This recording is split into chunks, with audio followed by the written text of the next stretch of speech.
Si yo digo 11M, ¿cuál es la primera imagen o sonido que te viene a la memoria? Me viene desencadenando una reflexión. El 11M fue devorado por el 14M. Los 192 muertos y 1.875 heridos desaparecieron en el tumulto político derivado de las elecciones del 14. Estamos aquí, hola a todas y a todos, con un nuevo conversatorio para Tinta Libre, la revista de pensamiento y cultura que compartimos el diario El País y el diario Infolibre. Y estamos aquí porque se cumplen 20 años de los atentados más graves de la historia de España y de Europa. Y estamos con alguien que lo vivió como ha vivido tantos acontecimientos en las últimas décadas y cuya voz y reflexiones, muchos, y yo me incluyo, hemos seguido con todo el interés de entender lo que nos pasaba y lo que nos podría pasar en el futuro. Así que agradezco a Iñaki Gabilondo que esté con nosotros, que participe en esta conversación para reflexionar 20 años después sobre lo que significaron esos atentados y la gestión de esos atentados y políticamente y periodísticamente todo lo que vino después. Empecemos por los hechos, como tú los viviste aquel jueves 11 de marzo de 2004, pocos minutos antes de las 8 de la mañana, en directo en el Hoy por Hoy de la cadena SER, llegan los primeros ecos de las explosiones. ¿Cómo lo viviste? Comienza como tantas otras veces había comenzado en Hoy por Hoy. Yo no sé cuántos atentados había contado yo en la radio. Ha habido una explosión, una primera conexión con un compañero, una explosión al cabo de un rato, no, hay más. Entre las 8 menos 25 y las 8 menos cuarto, ya como 8 explosiones en 4 trenes. Parece que hay heridos, parece que hay algún muerto, parece que hay varios muertos. Eso es a las 8 de la mañana. A las 10 había 70 muertos.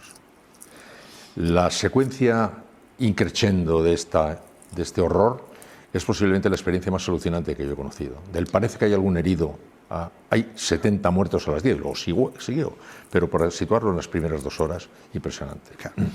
En las horas siguientes fueron muchas las voces que señalaron a ETA, pero también en pocas horas se produjeron desmentidos creíbles de la autoría etarra e indicios sólidos que apuntaban ya al terrorismo yihadista. Tú viviste las primeras horas de esto. En esas horas, ¿tú llegaste a percibir ya que había alguna intencionalidad o alguna manipulación informativa para dirigir y señalar a ETA? Bueno, antes de nada, he de decir que en esas primeras horas no había nadie en su sano juicio que se acordara de que había elecciones el día 14. Lo que estábamos viviendo en ese crescendo que hace un momento comentaba era de tal intensidad emocional, de tal dramatismo, que cualquier otra cosa, incluso quién lo ha hecho, carecía en ese momento de significado. Daros cuenta que estamos asistiendo a una colosal, una tromba informativa de primera categoría. Los movimientos de solidaridad mayores que yo he visto. Sí. He dicho muchas veces que el 11M es el día en que yo he visto a España más unida y el 14M el día que he visto a España más desunida. En apenas 3 días, eso que me parece terrible, ¿no? Entonces, los donantes de sangre que acudían de todas partes, los médicos que estando libres iban a trabajar al hospital, los hospitales que pedían, los taxistas de Madrid llevando gratuitamente a la gente al hospital, el centro que se instala cerca de una estación para atender a los primeros, los familiares se van acercando por ahí. Eso tenía tal poder, tal fuerza, era tan conmocionante que no había manera de pensar en ninguna otra cosa. Y me hace mucha gracia que haya quien cree que en aquel momento estamos todos cavilando en esa otra segunda derivada que no apareció para mí hasta que con la mañana muy avanzada se convoca la reunión del gabinete de crisis. Antes de decir una cosa, la cadena SER, en otra cosa no, pero en este tema tenía un doctorado hecho en casos de terrorismo. Y teníamos ya un cierto protocolo casi inconsciente elaborado, de forma que un montón de compañeros sabían a partir de ese momento qué tenían que hacer. Y lo mismo que Ángeles afuera iba a buscar documentación. Aquí había quien establecía contacto con jueces, quien establecía contacto con tal partido, con tal otro, con la policía, con la Guardia Civil, con gente del otro lado de la frontera, como una rutina más que hacíamos. Y la primera cosa que nos sorprendió fue que cuando todos estábamos dando por supuesto que era ETA, el Lehendakari Ibarretxe intervino dando por supuesto que era ETA, todas las fuerzas políticas dando por supuesto que era ETA, todos nosotros dando por supuesto que era ETA. Los compañeros llegaban transmitiendo de una forma, por el momento muy sutil, que ninguna de las fuentes regularmente conectadas les decían que aquello sonara para nada ETA, pero seguía todo su camino. Sí, sí. Pero para mí la primera campana que de verdad me sonó, porque yo seguía en el drama metido y no en otra cosa, fue cuando se convoca el gabinete de crisis y cuando Nieves Goicoechea nos comunica que se ha reunido el gabinete y que están Aznar y que está Arenas y que está Rato y no está el director del Centro Nacional de Inteligencia. Que era Jorge Dezcayar. Jorge Dezcayar.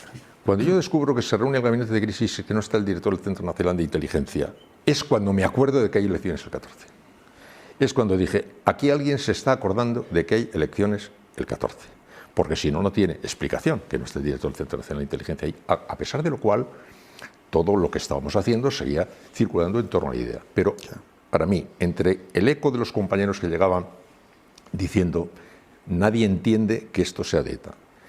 Aquella mañana también llamó a Arnaldo Otegi a la radio para decir que no había sido ETA. Y entonces dije, bueno, si Arnaldo Otegi quiere entrar, que diga que no ha sido ETA y que si ha sido ETA lo condena igualmente. El hecho es que no intervino en antena, pero dio una información general que se difundió inmediatamente después. Pero como digo, el drama era de tal calibre que ocupaba el 99,99% de todo, hasta que de una forma así, indirecta, empezó a derivar el tema como consecuencia de una reunión que ya luego se supo que había sido la decisión, en la que Arriola dijo, si ha sido ETA, ganamos de calle, si ha sido Al-Qaeda, no podemos perder. Sí, Arriola, principal asesor, digamos, demoscópico y demás de José María Aznar. Yo supongo que has repasado 1000 veces la gestión de toda esa mañana, de todas esas horas en tu cabeza y además has hablado de ello más de una vez. Los teóricos de la conspiración señalan siempre aquellas noticias sobre un terrorista suicida en uno de los vagones. Me gustaría que aclararas, que explicaras de qué va eso y qué tiene que ver contigo, con la... No, bueno, de hecho la atribución a esa noticia, que fue una noticia que no fue cierta, de la movilización en contra, es una exageración tremenda. Antes de aquello, ya pues Al-David había dado ya información, la prensa extranjera estaba ya diciendo esto no nos suena, desde la BBC hasta la CNN, hasta la prensa tal. Pero aquello ocurrió, pero no me preguntes a mí cómo ocurrió, porque es que me han atribuido, hasta en Google aparezco yo como lector. La SER dio esa noticia a las 10 de la noche del día 11. Yo a las 10 de la noche ni estaba en la radio ni ante el micrófono, estaba en la cama, ¿no? Sí la recogía la mañana siguiente, como el resto de la noticia, y sí que la di, y sí que naturalmente, en mi condición de titular del programa, asumí la parte de responsabilidad de la difusión de aquello que luego ya se desmintió. Y cuando se desmintió, lo desmentimos. Fue igual porque siguió coleando con aquello. Bueno, no sé, las fuentes, la cadena SER y los servicios informativos han trabajado siempre con una extraordinaria solvencia, trabajaron también con extraordinaria solvencia en esto, recibieron información que aseguran que estaba muy bien apuntalada, si luego no fue cierta, si alguien se equivocó o les colgaron, no lo sé, pero fue un tema que la cadena SER difundió y que los programas... Y que fue rectificado y fue desmentido. No, sí, pero aquello se le ha dado hasta el día de hoy un carácter tal que, ya digo, raro es el mes que yo no sea increpado en la calle por esa información. Que lo sigue sufriendo 20 años después. Sí, pero que por otra parte, como digo, es un tema que venía circulando desde hacía horas en la antena, antes de que nos pagara el micrófono, personas. Meses después de los atentados y de la derrota electoral del PP, el diario El Mundo, dirigido por Pedro J. Ramírez, y el matinal de Federico Jiménez Los Santos, desde la COPE, iniciaron la publicación de supuestos indicios que culpaban a ETA, ¿no? Con la connivencia incluso, decían, del Partido Socialista. Pasadas 2 décadas, ¿cómo analizas el origen de esas teorías conspiranoicas y las consecuencias de las mismas? Bueno, las consecuencias son funestas.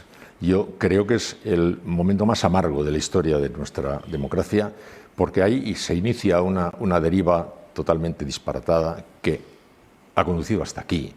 Gran parte de la radicalización que hay procede de aquel asunto que desde un principio se colocó en el centro de todo, con una capacidad destructora tal que destruyó el propio drama. Como digo, al cabo de 48 horas casi nadie se acordaba de 192 muertos y 1.875 heridos, lo cual me parece sencillamente de aurora boreal. El gobierno, como sociedad, vergonzante, ¿no? Vergonzoso y dramático para la sociedad. Y yo creo que ya no hay nada que discutir. El asunto es evidente. El gobierno en aquel momento cree, como todos, que es ETA, pero al cabo de un rato, ante la posibilidad de que no lo sea, puesto que empezaron a llegar rumores, tiene pánico porque cree que eso le puede destrozar. He de decir, entre paréntesis, que nunca entendí yo muy bien eso, porque el gobierno había hecho toda la campaña abanderando como gran éxito la lucha contra ETA.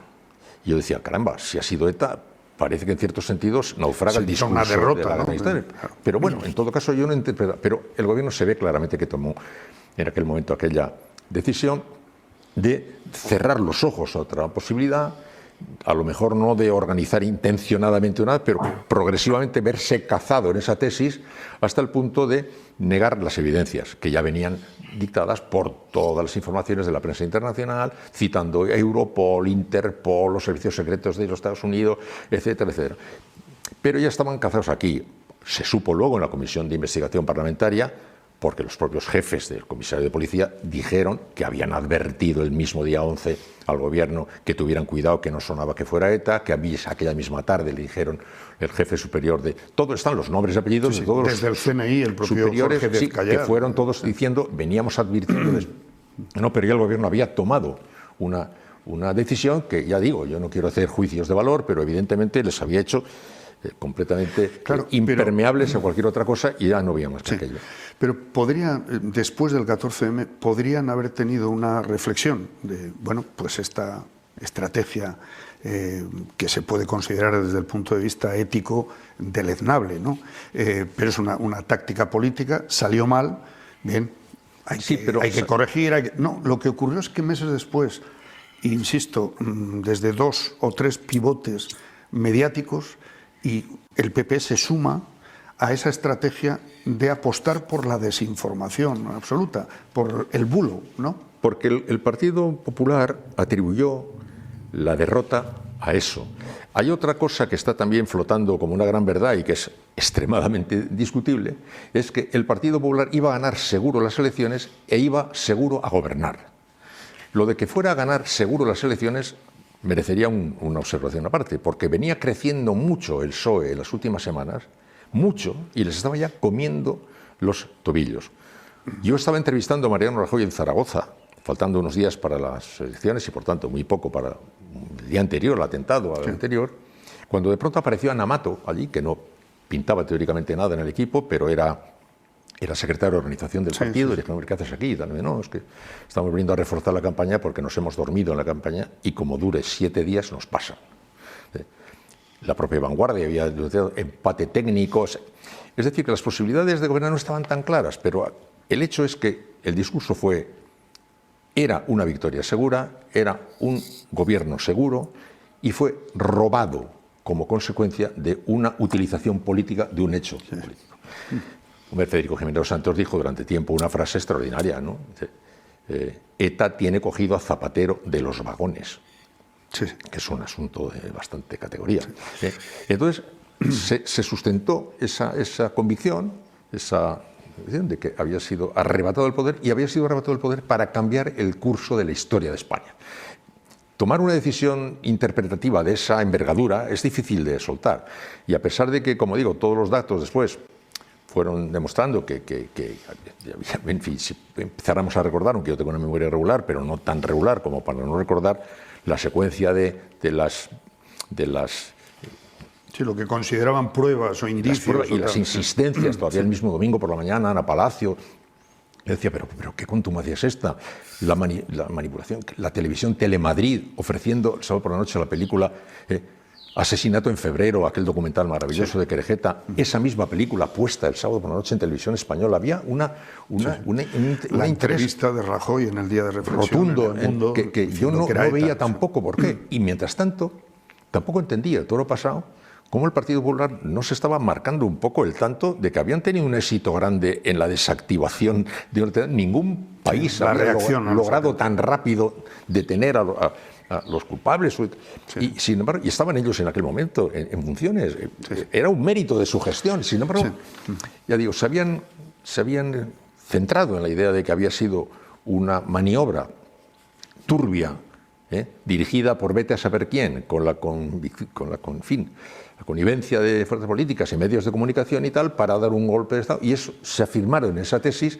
Afirmarse en esa tesis fue horror. Le hicieron sufrir al juez un infierno, a la fiscal 14 infiernos. Decidieron no aceptar la verdad judicial tampoco, y eso ha dejado una especie de como el caracol que ha dejado ahí una mosca que arrastra hasta nuestros días.